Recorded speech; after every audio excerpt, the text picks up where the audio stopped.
This is the story about a close friend of mine. Nice chap, you'd like him. Nothing to do with me whatsoever. You ever had one of those days where everything starts off so perfectly and ends, well, not so perfect? Bit of drama. Still, dramas makes the day, doesn't it? Otherwise it will get very boring. Anyway, he was coming down from Hong Kong, not to Australia, but he was heading for Bougainville. Couldn't come to Australia because apart from the usual odd liquor pallets in the hold, there was also 20 pallets of high explosive. Not good, but good money. And the ship had a few things it needed being done to it. It was old, as you know. So he took it on. Right time of year, as long as they didn't encounter any Indonesian patrol boats or whatever, Yankee warships wanting to know what they're doing. He had a crew of 9 on board at the time. It's only a small ship, 2,600 tons. And everything was going swimmingly. The morning breakfast roll was perfect. The weather was perfect. The engines were running smoothly. The crew were happy. All was right with the world. Plus it was a Sunday. And that means that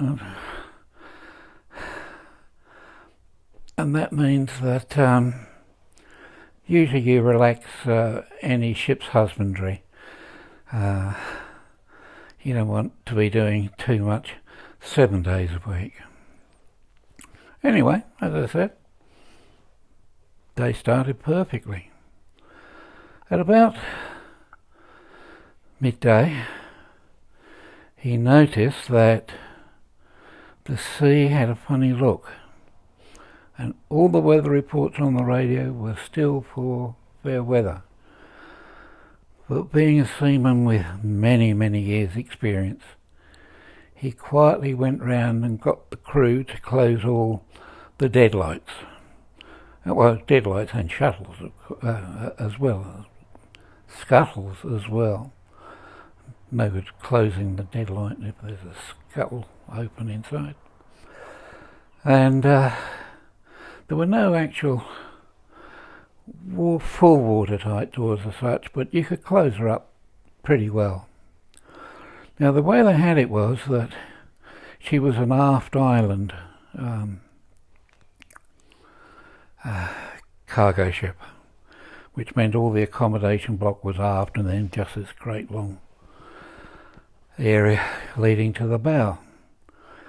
There were 3 holds forward, and the first one had a bit of contraband stuff, a bit of liquor, a few knockoffs that they would sell into the market in probably Fiji, so then they could sell them to the tourists. Anyway, you don't ask too many questions. But in hold 2, there were the explosives. Quite a few pallets actually, but secure, well ventilated, no great drama. The third one after that again was all right in sacks, bringing it down to one of the distribution groups in Australia. That was actually the only legal thing on the manifest. So that was the state of the nation.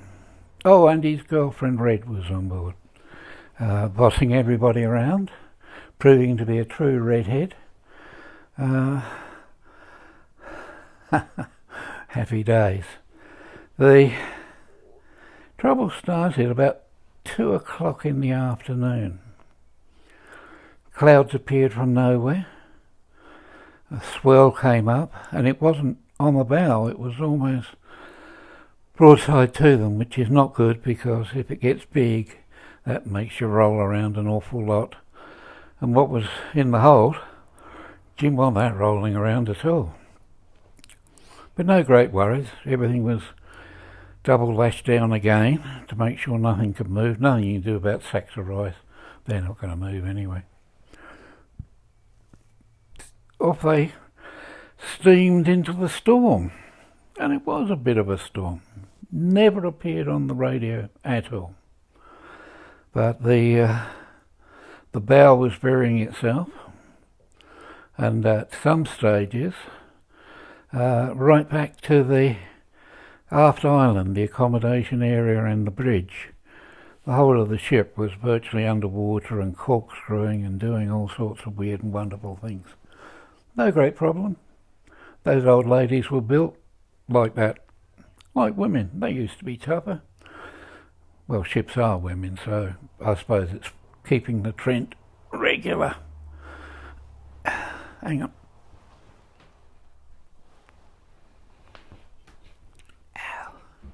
The storm, I'm not even going to put a number on it. It was close to Typhoon. Not quite, but close to. All the glass was gone from the wheelhouse. And then, I think it was Morbid, spotted a glow from forward. The forwardmost compartment in the ship is usually kept for the paint store, because if that catches fire, it's not really going to do that much damage. And you've got paint up there, you've got thinners, you've got all sorts of weird stuff attached to keeping the ship looking in an almost healthy condition. Anyway, the glow got brighter and brighter and brighter, and it was starting to become a worry, but of course there's nothing you can do about it. In that sort of weather you can't send men forward on deck, and it would burn itself out eventually. Well, hopefully it would. It was about, I don't know, 1 o'clock in the morning. Everybody, there was nobody off watch. Everybody was trying to keep everything together because we were losing a few bits and pieces by that time. And then the worst possible thing that you can imagine happened. It was obvious that the paint store fire had got through the very ancient, not too well constructed transverse bulkhead, and was now in the small gap space between that and the first hold that held liquor and a few other flammable things. Still, there was nothing really they can do about it. Men went down to the hold and just kept hosing down the bulkhead as much as they could. There's nothing else you can do. It was a bit of a losing battle, but they were holding their own. Good men, as usually trampers are. There's no rules or regulations or unions or, shall we say, parliamentary decisions. You just did what had to be done. Then the very worst thing. Number 2 hatch gave way. It was a full metal hatch, so it shouldn't have happened. But the sea is very, very strong. And it just lifted the whole lid. Sorry, it wasn't number 2 hatch, number 3 hatch. You have to excuse me. Still lightheaded from being 9 kilos lighter than I was 9 days ago. And water was pouring in. But there was one thing that, in a way, it was a godsend. Rice and water, what does it do? It expands. And that whole hole was full of expanded rice. The hold forward of it with the explosives was dry, but the hold forward of that again, that held the liquor and stuff, the fire had got through. And also that hatch cover hadn't come off, but it had buckled and some water was getting down there. Sounds dire, doesn't it? But it's not. These ships were built for that sort of thing. It's not the ships you have to worry about, it's the men manning them. And if you put a cruise ship crew on board at that time, it would be a total disaster. But these were professional seamen. They were not all officers. They didn't have to be. They knew their work. They'd been through it a dozen times before. But anyway, the water coming in through the number one hatch made sure that the fire from the paint locker didn't go aft any further. The bulkheads all cooled, the fire burnt itself out, but we had a ship that was half full of water, and it was still coming in with the waves down now by this time just about every hatch, and it was pouring in everywhere. The pumps were nearly holding their own, but not quite, and it's not the sort of thing where you put a few men with buckets trying to bail out over the side. But the bow wasn't going down. It should have been. With that much water forward, it should have been going down. It wasn't. It was quite steady. In fact, it had brought itself up a bit. What had happened was the water to the rice had expanded the rice, which had pushed the bulkhead back into the one with the explosives, which, thank goodness, never got anywhere near the fire, and expanded. It was like a huge flotation device. The ship didn't keep on its way to Bougainville. That might have been a bit disastrous. It's put in at, forget the name of the port. Anyway, wasn't Indonesia, that's the main thing. And just let the pumps do their work, repaired the hatches, and within 2.5 days back at sea again. Getting a terrible earful of abuse from Red, who hadn't appreciated all her clothes being ruined and her makeup turning to, what would you call it, mush, I think would be the word.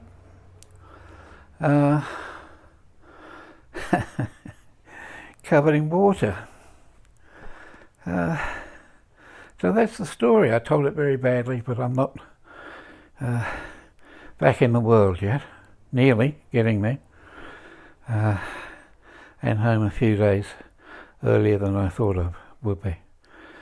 Now you might ask one question: why the hell would anybody want to carry explosives? One reason. Even the big mines like to charter out to very small companies to carry explosives. If they go to the big cargo ships, not container ships, they never carry the stuff, but the bigger cargo ships, they have to follow rules and regulations. And regulation 1 is you have to have a specially prepared hold with all sorts of this lining, that lining, gas tight integrity so that there can never be a spark from a shoe or a walkie-talkie, and all that sort of stuff. and the insurance premiums are killers. You have to insure virtually the whole ship. So for that voyage,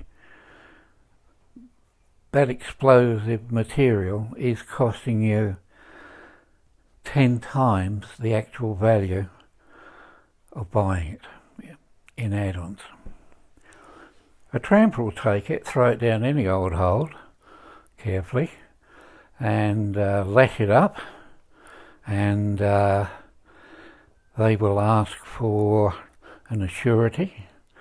Back then it used to be $10,000. No, sorry, it was $8,000. Just in case damage to the ship, or it blew up, or whatever. It's a toss of the coin. You take your chance. You don't insure, you take your 8,000 and hope and pray that you get it where it's going, which usually happens. There's been a couple of times when ships have entered this mysterious Bermuda Triangle, which seems to cover the world these days. But that was it. So that's why the trampers carry it. Money was very good. Very, very good. And with carrying that, you could probably get a shaft bearing repaired, bit of an overhaul, depending what type of engines you had to, I don't know, you name it, you could do it. The stuff you've been putting off because it's too expensive to do. Coat of paint's nothing, but when you get close to the engine room, it costs you big time. And it paid for fuel as well. And for the next voyage, and probably for the voyage after that as well. So that's it. Ship survived. My friend survived. Red survived. The crew got a huge bonus and got very, very drunk in Port Moresby. Yes, Port Moresby. They had to call the police to load them back into the ship. But it was just nerves, having the stuff on board. You never really relax. You just think of the money. Anyway, I'm back for a while. I hope when this fog clears, I'll be able to come up with something a little bit more interesting. But that's one I was thinking about whilst I was away. Oh, that and Mr. Trump pulling out of Syria. Nice one. Keep up the reputation. Good American. Get your friends into it, then run away and leave them. Yeah, like that. At least you're consistent. Hong Kong's rearing its head again. That used to be a great place, second only to Shanghai, to have a good weekend. That's about it, really. Bushfires. Oh, something that did make me laugh. It's off subject. I shouldn't put it in here, but I will. I was laying watching the television, which I had mounted quite high, and this policeman comes up, and you know the way they talk, don't you? And we are going to allege on this date, you know, all the rest of crap. And he came on and gleefully told everybody in the Brisbane metropolitan and outer urban area. I don't know what that means, but they were the words he used. They were going to have 690 odd policemen assigned to traffic to catch these terrible criminals going 5 miles over the over the limit, or they could be drinking with marijuana in their system or something, because they drug test them as well as, well, you know that anyway. And again I thought, well, if I was a crim, as soon as I saw that on the television, I'd get the gang together and we'd go out and knock over liquor stores, shops, whatever, because you know there's no police around. They're all out booking little pensioner couple that in their Morris Oxfords for whatever. They probably even drug test them too. Anyway, I'll leave it at that.